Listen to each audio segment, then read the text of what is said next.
أعوذ بالله من الشيطان الرجيم بسم الله الرحمن الرحيم والصلاة والسلام على رسول الله وعلى آله وصحبه أجمعين رب اشرح لي صدري ويسر لي أمري واحلل عقدة من لساني يفقه قولي. I want to begin by saying that I'm actually really excited to be here, and part of the reason that I'm really excited to be here is that when you're with a group of people, you typically feel some sort of vibe from them. And there's a very enthusiastic vibe from this room, so mashallah, that affects me. Alhamdulillah, I thank you for coming out. I thank you for inviting me. It's a beautiful topic, and it's a topic that's extremely important for us to reflect on.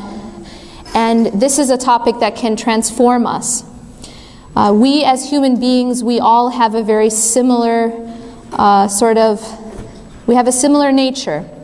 We have one creator, and that creator made us in a specific way. And he made us with a very specific nature.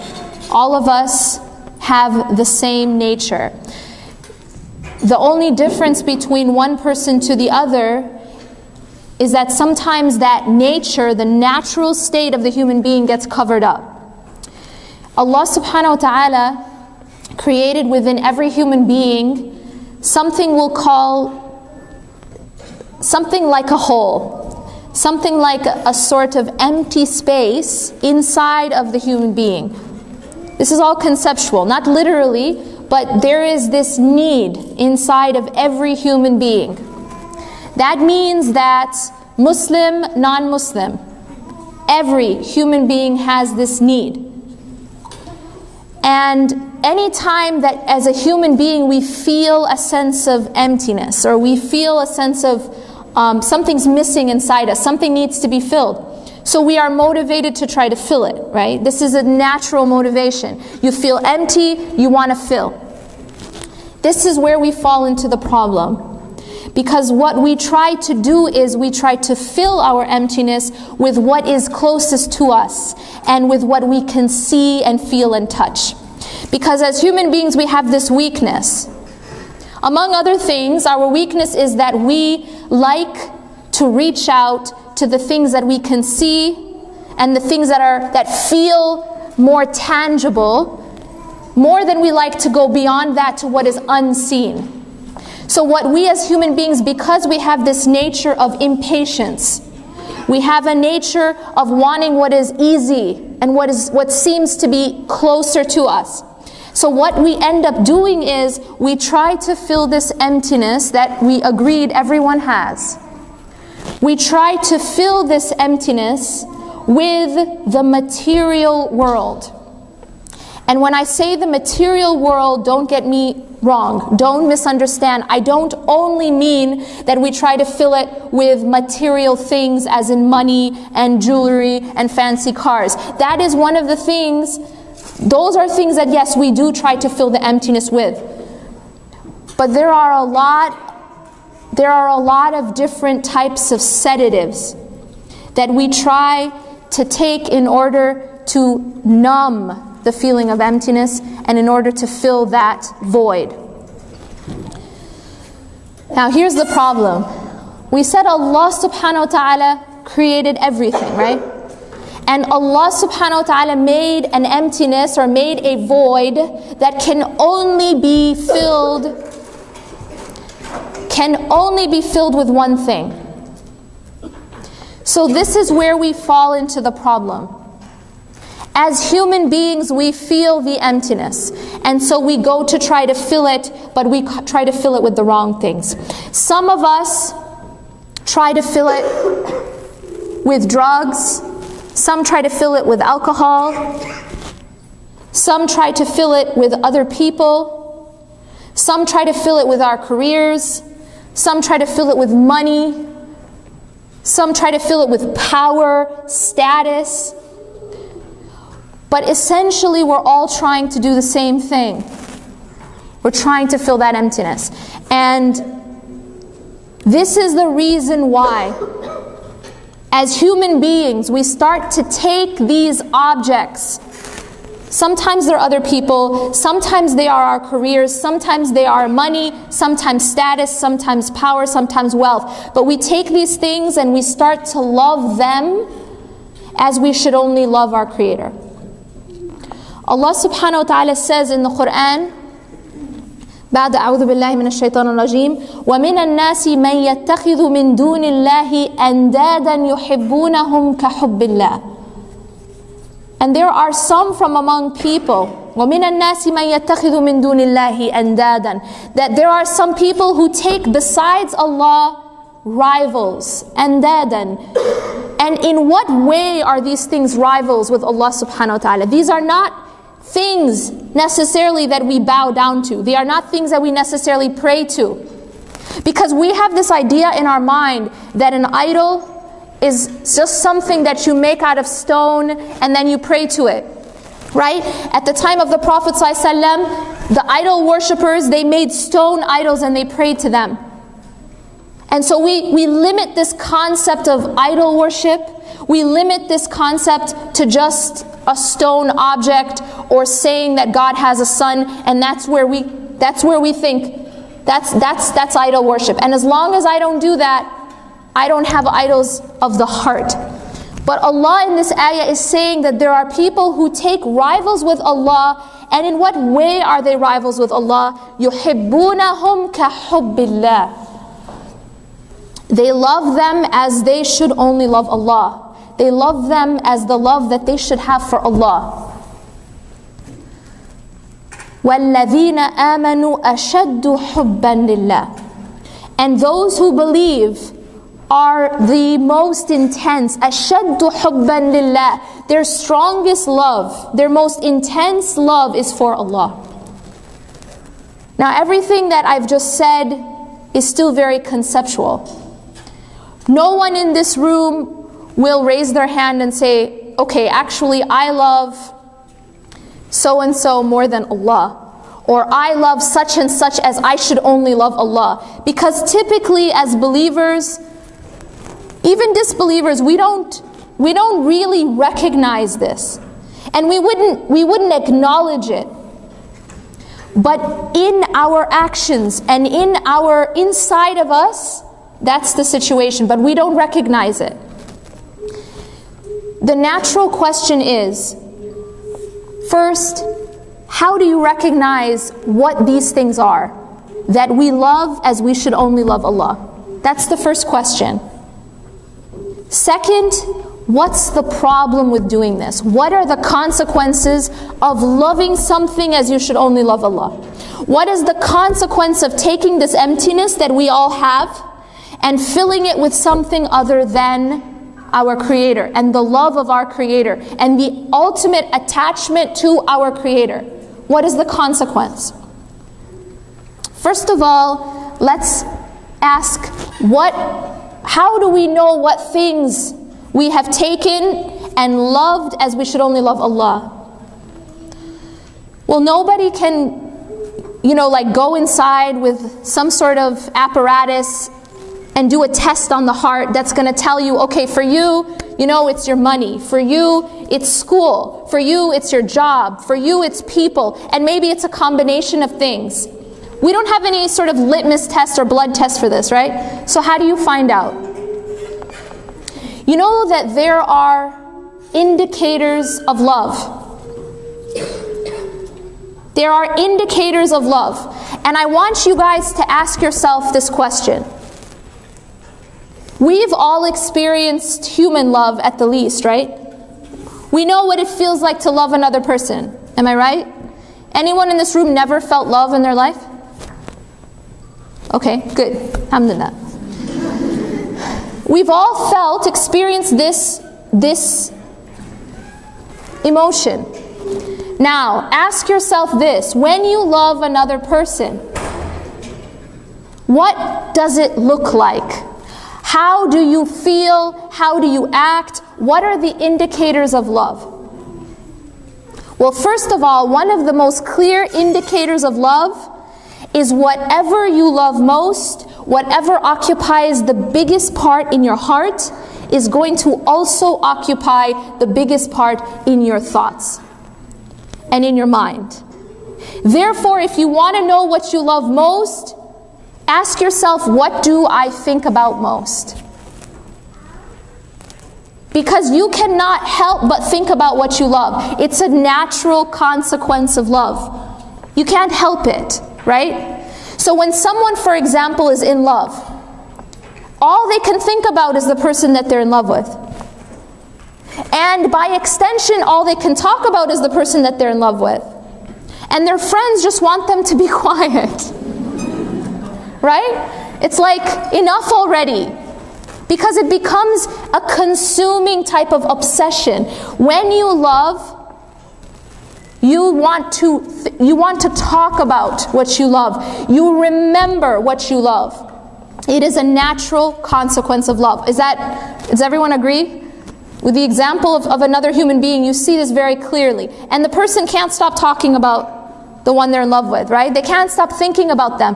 They stay up at night because they can't stop thinking about them. So my question to you is, if you want to know what you love most, or what fills your heart most, ask yourself that simple question. What do I think about most? Throughout my day, first thing on my mind in the morning, when I wake up, last thing on my mind before I sleep. The thing that I cannot stop thinking about even in my prayers. Okay, what is that thing? Does everyone have some sort of answer? Yes? Or do you guys just not think? You think, right? What is it that you're thinking about? You know yourself. What is it? Okay. What's another consequence of love? Natural consequence of love. When you love another person, that person says jump and you say how high, right?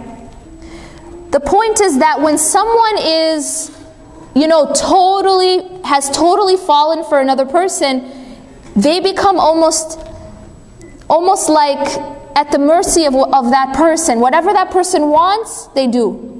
They will do anything to please that person. They will do anything to make them happy. They will do anything to be close to that person. Is this not true? Is this true?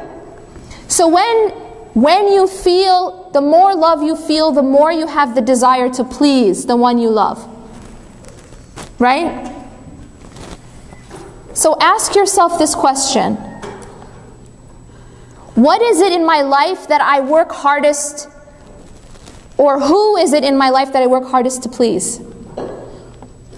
Or what is it in my life that I work the hardest to achieve? Okay. Another indicator of love is fear. So ask yourself what you're most afraid of. Ask yourself what you're most afraid of losing. What in your life causes you the greatest anxiety? You know, this emotion of fear is a very strong indicator of attachment, a very strong indicator of love. Because when you love something so much, you're terrified of losing it. That's why when you are very attached to your money, you might get, high blood pressure and all these health problems just because of your fear of losing that money. Right? So that is fear that comes out of love. When you love something, you're terrified of losing it. So the next question you ask yourself, what am I most afraid of? What am I most afraid of losing? For some people, the answer to this question has to do with another person. You're most afraid of losing a specific person, for example. Or sometimes the answer to this question is, I'm most afraid of losing status. I'm most afraid of what people think of me. I'm most afraid that people will think this about me. But ask yourself, what is it that occupies your mind and makes you afraid? Ask yourself, what causes you the most pain in your life? What makes you cry? What makes you so extremely angry? anger, pain, fear. These are all pointers to attachments. So far we've asked about 5 questions or so. Do you guys have an answer to these questions? For your own self, right? Yes? Okay. Do you find that the answer to all of these questions is related to the very same thing? Is that the case for anybody? Yes? Typically it is related to something within the same kind of category, or related to the same thing. The reason is that that thing is your attachment. It's something that is so important to you that it takes a very, very large part in your heart. And that's why it's occupying your mind. And that's why it's causing you fear. And that's why it's causing you sadness. And that's why it's causing all these things. Now, I'm going to ask you a question. What do you think should be what we think about most? What do you think should be what we're most afraid of? What do you think should be what we think about in our prayers? What should be the first thing on our mind when we wake up? The last thing on our mind before we sleep? The thing we're most afraid of losing, and what we want to please most. Do you guys understand what I'm saying here? That when a person's love for Allah is the greatest, when your ultimate attachment and your ultimate love and your strongest love, ashaddu hubban lillah, is for Allah subhanahu wa ta'ala, then you will find that it is Allah that you think about most. And this is yadhkurullaha kathiran. When Allah subhanahu wa ta'ala describes people, the believers in the Quran, or when Allah advises us in the Quran with dhikr. What's dhikr? Dhikr is remembrance. He advises us to remember Him, but He doesn't just say remember me. He says remember a lot. Kathiran, a lot. And this is a natural consequence of love. You don't force yourself to remember someone that you're in love with. Wouldn't that be funny if Ahmed had to put an alert in his phone and that, okay, 12 o'clock, you need to think about Sarah now. Like a reminder to think about her. Like that's funny, right? Because that's not the way it works when you love someone. You do not need to be reminded to remember the one you love. It's automatic. So then we have to ask, why do we have to be reminded to remember Allah? Like we can go through our entire day and forget that we didn't pray. Wait a minute, whoa. I totally forgot to pray Dhuhr. I totally forgot about Asr. That's not the way love works. Do you understand my point? Because it would be a problem if Ahmed had to put an alert to remind him to remember Sarah. It would probably be an indication that he's not too excited about that marriage. Like, oh man, I just remember I have a wife. And I need to remember her now. That wouldn't be a good sign. We all agree, right? But that's how our relationship is with God. It's like we have this concept of God, but it isn't in here, and therefore it isn't here. Let me give you another example. When you love someone, whatever fills your heart, you become a master to it. You become a slave to it. It becomes your master. Now this is where I'm going to talk about the consequences of having something other than Allah in the heart. Filling the heart. So there isn't space. There isn't space. When money fills the heart, you know what happens? You will do anything for the sake of money. That's the world we live in. When you look at the horrific things that people do to other people, bombing entire countries, right? Killing, stealing, what is that about? It's just about money, honestly. What's oil? What's oil? It's just money. But we do these things because of money. And therefore we are willing to do anything it takes for whatever I love most. If there's something you want to remember, it is this. Be very, very careful what you love most, because you become a slave to it. You become a slave to it. It commands you, you hear and you obey. If it's another person, you will do anything to please them.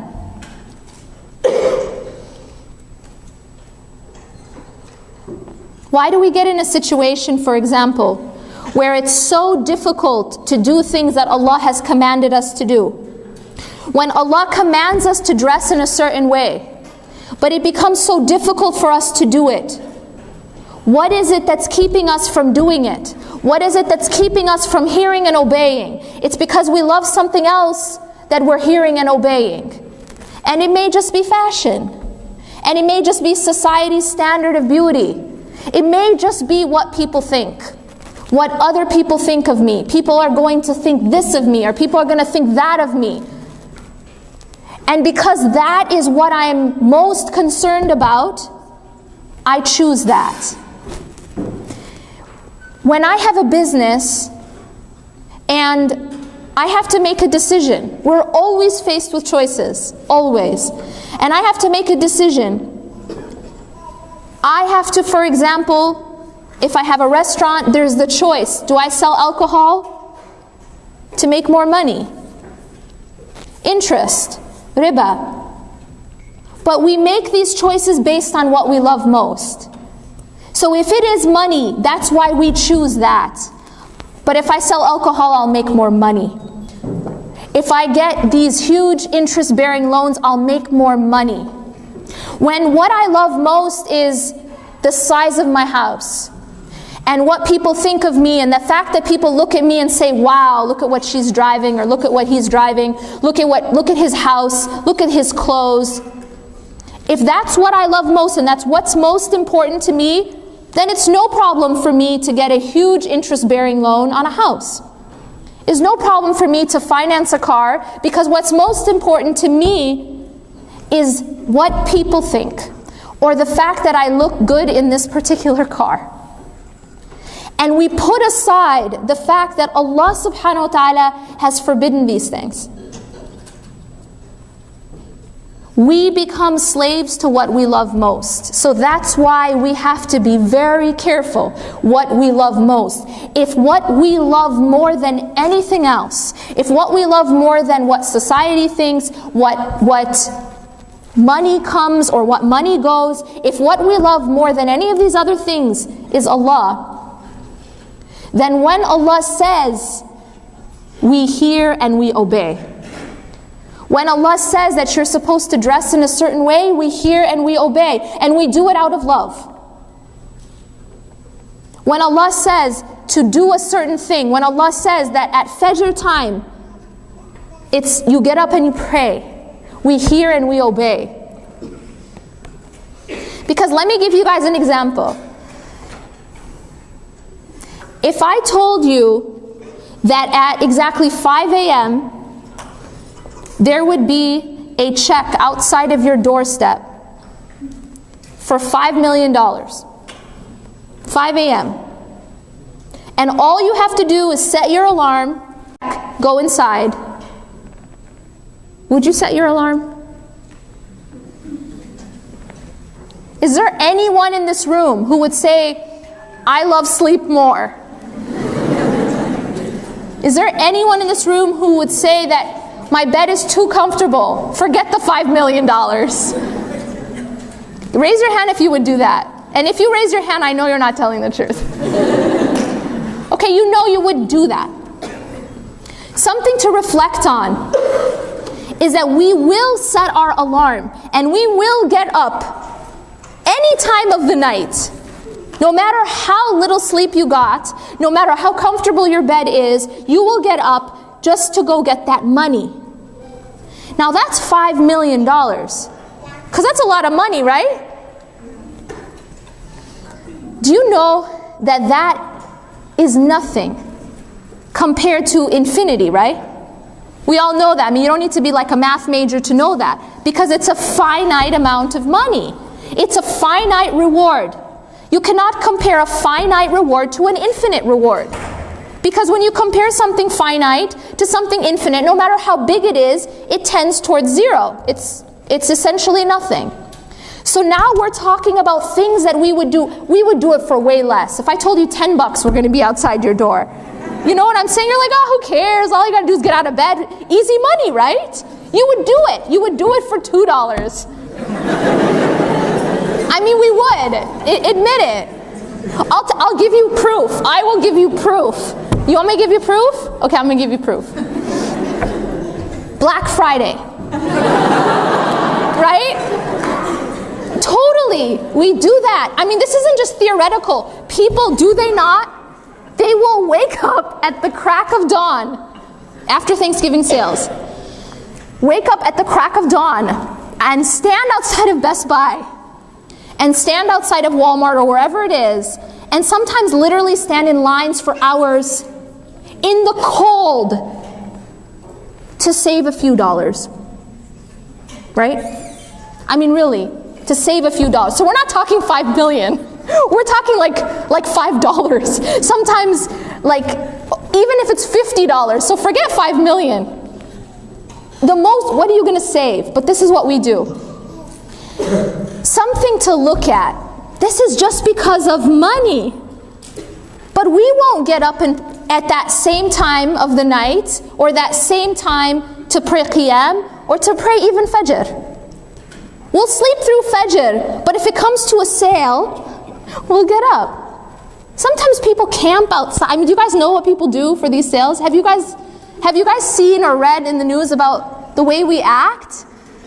I mean, this one time, this lady, I guess she had mace, and she was spraying people at Walmart because she wanted the video games. I mean, really? It's just a few dollars. But that's the point. This is how we act when we love something. When we love, this is how we act. Human beings will act absolutely insane when they love. And when the love is for money, and when the love is for getting a good deal, we'll do anything. But if that is for something so much greater, we don't even want to make a tiny effort of getting up and praying Fajr. We will not step out of our class to go pray. We won't step out of a meeting. We won't step out of the Macy's sale. We won't step away from a movie or a basketball game to go pray. But let me ask you this question. When you guys are in class, or you're at work, or you're in a meeting, and you need to use the bathroom, what do? I mean, this is a rhetorical question, but I know the answer. The answer is, I don't care what situation I am in. If I need to use the bathroom, I go, I leave, and I use the bathroom. Nobody says, but I'm in class, so I can't leave. Why? Why don't we do that? Why do we say, I'm not going to get up and go to the bathroom during my class? Why do we not say that? The reason is that the consequences of not getting up and leaving the classroom far outweigh any consequences of the embarrassment of walking out of class. Right? Agreed? When it's 5 o'clock in the morning and you need to use the bathroom, has anyone said, I'm just too comfortable, I'm just going to take care of my business here because I'm just too comfortable? Yeah, you did that when you were 5. But since then, hopefully you didn't do that. So you will get up, and I will get up at 5 o'clock in the morning to go to the bathroom. But we won't get up to pray. So far, this is our human condition. We will get up to use the bathroom. We will get up to go stand in line for a sale. But we won't get up to pray to the Lord of the universe, who has the entire universe in His control. We're not talking now about $5 million. We're not talking about any amount, any finite amount of reward. We're talking about forever. We're talking about the reward of God. We're talking about Jannah. So we have to go back and re-examine our priorities. If we can leave our classroom, if we can leave our meeting, if we can leave these other things that we're doing in life to go to the bathroom, can we not leave to pray? We are so worried about being embarrassed in front of people. Isn't that why we get up? Isn't that the reason why you don't want to just stay in class and take care of your business in your seat? Is because you're afraid of being humiliated in front of the people. But we're not worried about being humiliated in front of Allah by missing our prayers. Isn't this the reality? The reason for this is because we have taken the dunya, we've taken everything that we can see and feel and touch, we've taken this life and we've injected it into our hearts, and we love it so much that we love it more than Allah subhanahu wa ta'ala. We don't see Allah, so we run after what we can see.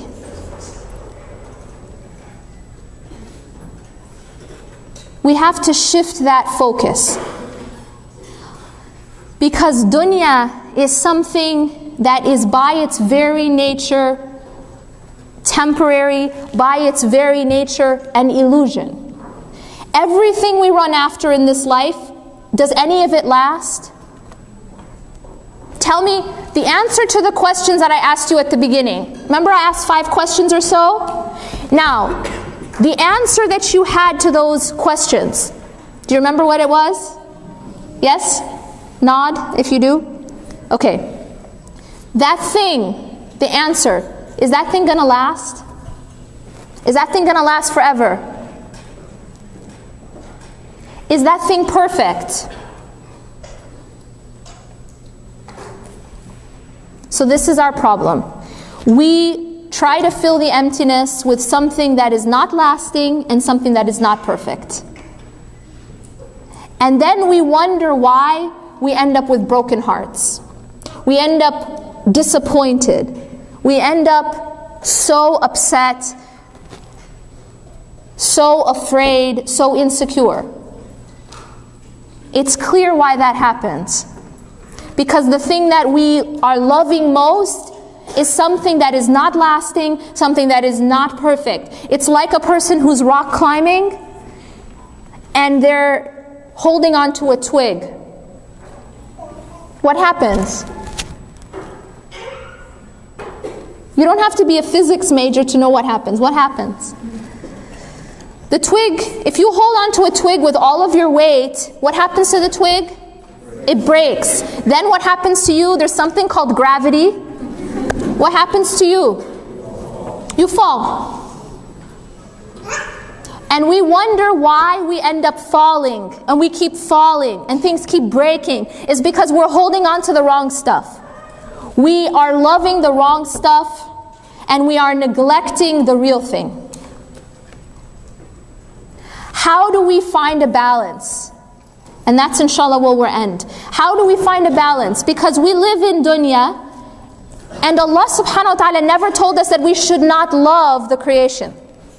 Allah did not say that you cannot love your children, your spouse, your money, these nice halal things that you have.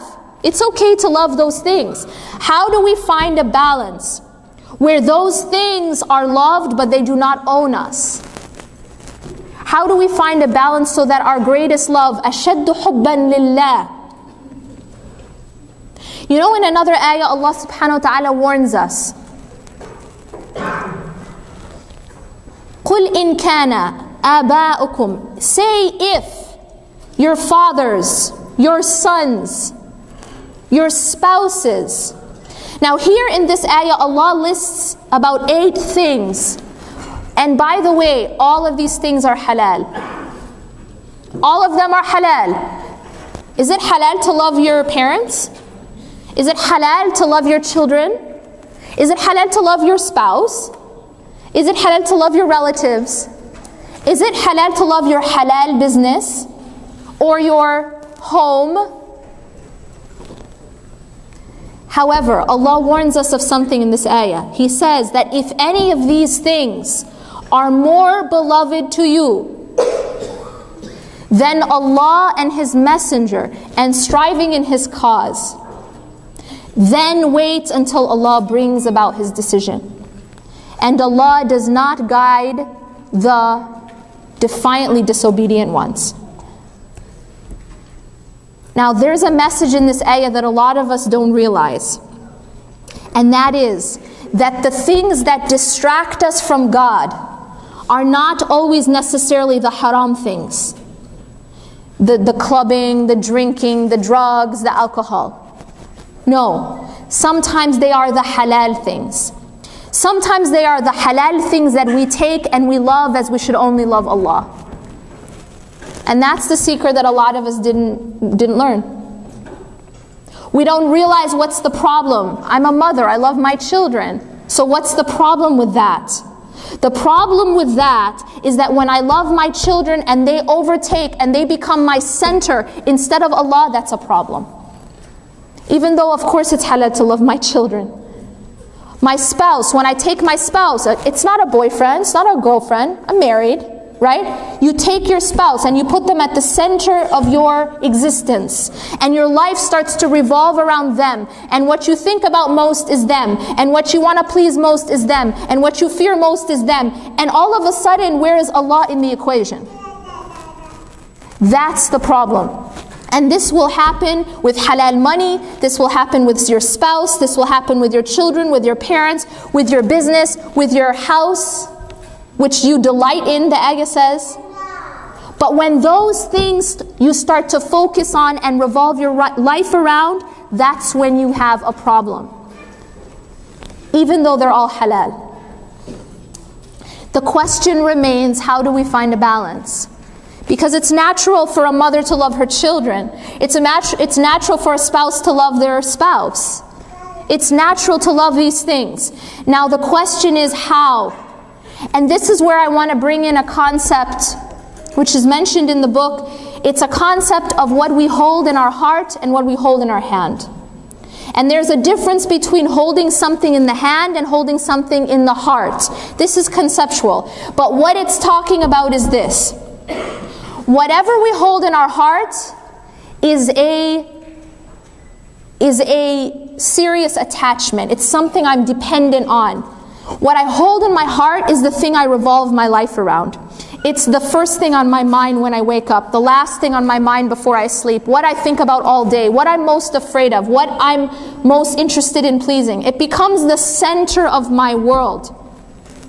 It's the answer to those 5 questions that I gave you. That's what's in my heart.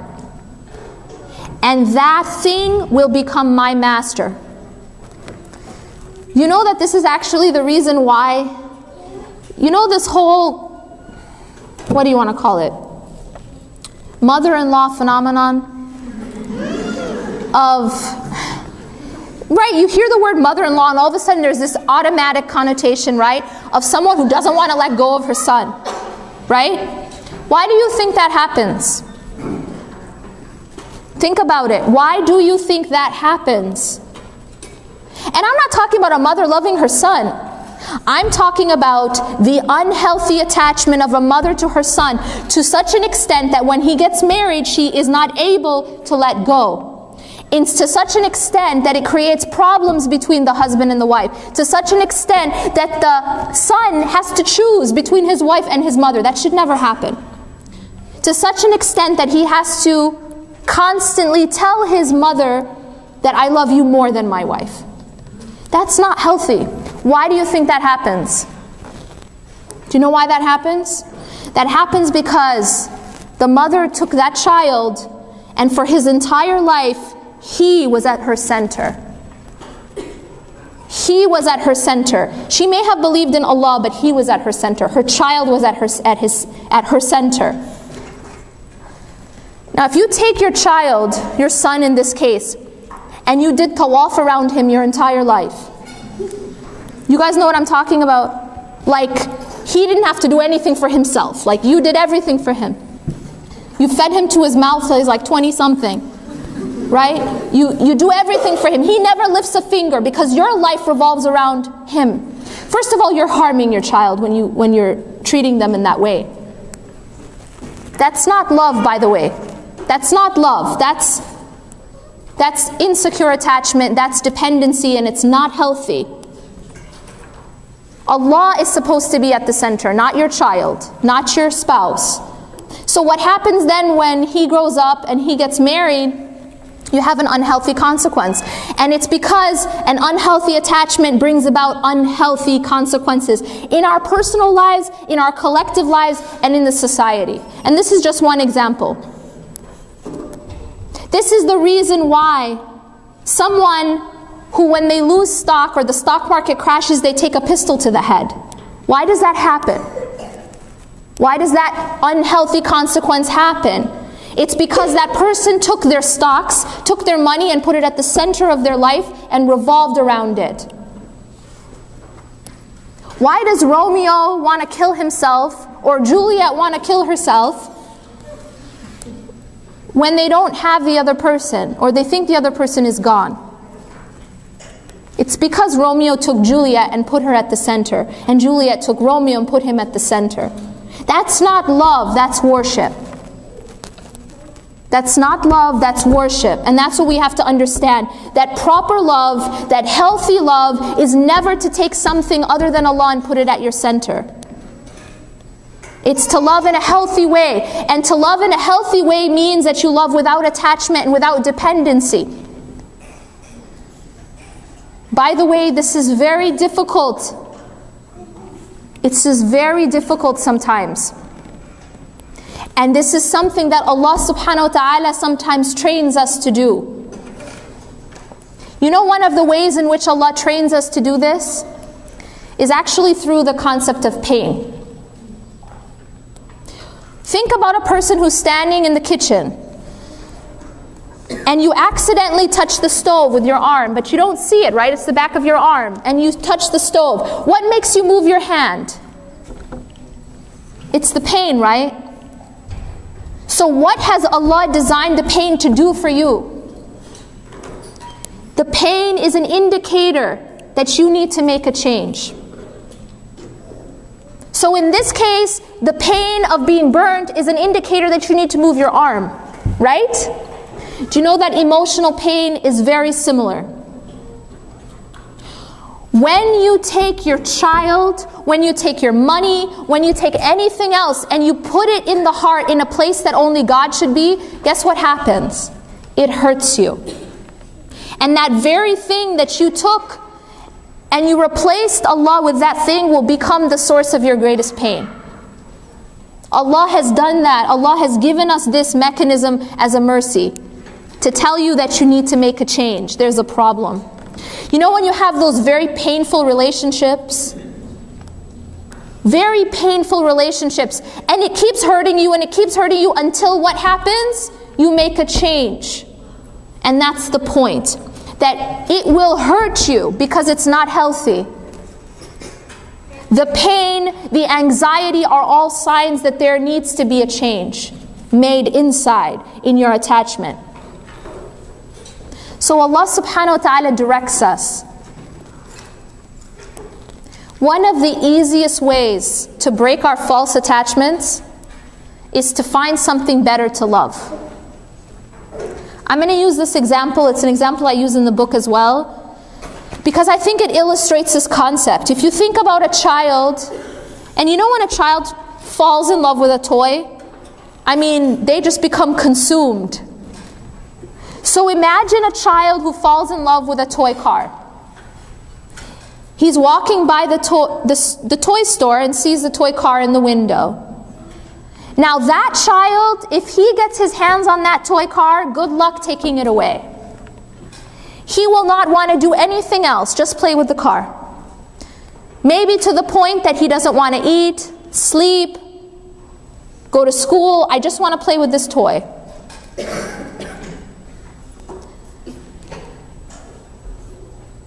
But my question to you is, what happens when that child grows up and now sees a real car? What happens to his attachment to the toy car? What happens? Not a big deal anymore. That's just a toy. I see the real Ferrari now. What does this have to do with us?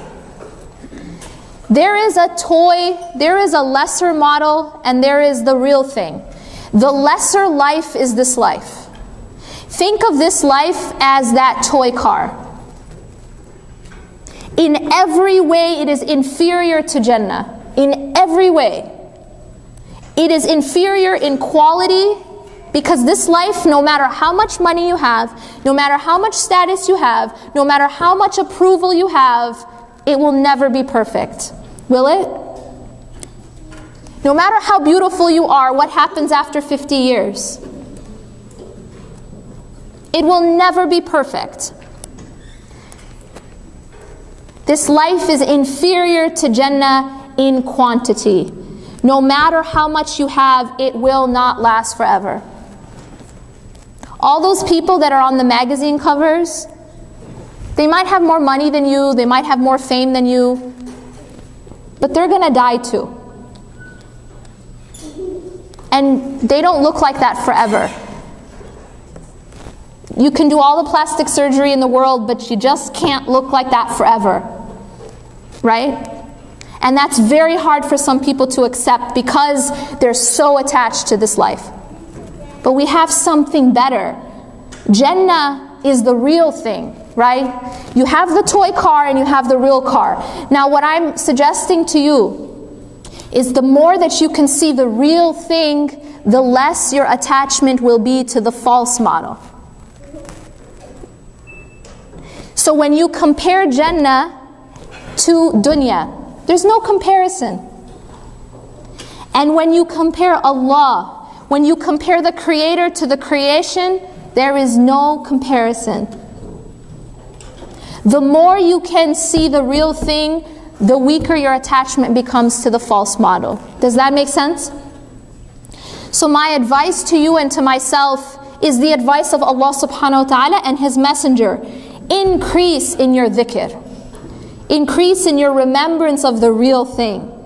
And when you increase in your remembrance of the real thing, then the false, lesser model becomes just, it takes its proper place. It's no longer the center. It's just the toy. Meaning that it is what it is. Yes, you interact with it, but it is not your ultimate goal anymore. You're no longer in love with it. It goes in the hand, no longer in the heart. It goes in the hand. Yes, you interact, but you know that there's something so much better. And it is only when you don't see the real car that you're so in love with the toy car. That kid is so attached to his toy only because he never saw the real thing. And we become so attached to the creation only because we don't know the Creator. We only know of Allah conceptually, like, yeah, Allah exists. But do you really know Allah? Do you really have that relationship and see Allah working in your life? Probably not. And the more that you do, the more that it becomes easy to refocus the heart. Because you have fallen in love with something better. You know how they say if you want to get over someone, you just find someone better to replace them, right? If we want to get over our love for this life, we need to fall in love with something better. And Allah has given us something so much better. Allah has given us Himself. But we just don't know Allah. We don't remember Allah. We don't think about Allah. We don't talk to Allah. Even if we're praying, we're thinking about the toy car, aren't we? Remember I asked you, what do you think about in your prayers? Maybe it's your exam or somebody in your life or whatever it is. It's still that toy car. We have not seen the real thing yet. And the way to do that is we have to increase in your remembrance of the real thing. That means dhikr. Dhikr, the reading the Quran and reflecting on it. Making sure that you are praying 5 times a day on time. Making dua. Speaking to Allah. If you have a best friend and you never communicate, how strong is your relationship going to be? You know you're always talking to your best friend by some technical device or another, right? Text, Facebook, phone, whatever. But you're constantly communicating. At least if you're a girl. You're communicating with those people, and that's how you build that strong relationship. What if during that communication you're speaking in a language you don't understand? Does anyone in this room speak Chinese? So no one in this room speaks Chinese. Okay, cool. What if every conversation you have with your best friend is in Chinese? And you have no idea what you're saying? How strong is your relationship going to be? Now when you're praying and you're talking to God, and you have absolutely no idea what you're saying, how strong is that relationship going to be? Does that make sense? Simple enough. We don't know what we're saying to Him, so how can we expect to build that relationship? We need to understand at least the basics of our prayer, of what we're saying. Finally, I'll tell you that the more you remember God outside of your prayers, the easier it will be to remember God inside of your prayers. So we have to work on remembering God more, just in general. And the more we remember Allah, the more we are feeding the heart. Think of dhikr, the remembrance of God, as air. Air that you breathe, but it's air that your heart is breathing. And it keeps the heart alive. And the moment you cut off air, what happens to the body? It suffocates and it dies. And the same thing happens to the heart. When the heart is not filled with the remembrance of God, then you're suffocating the heart. And that's why the heart becomes hardened and eventually it dies.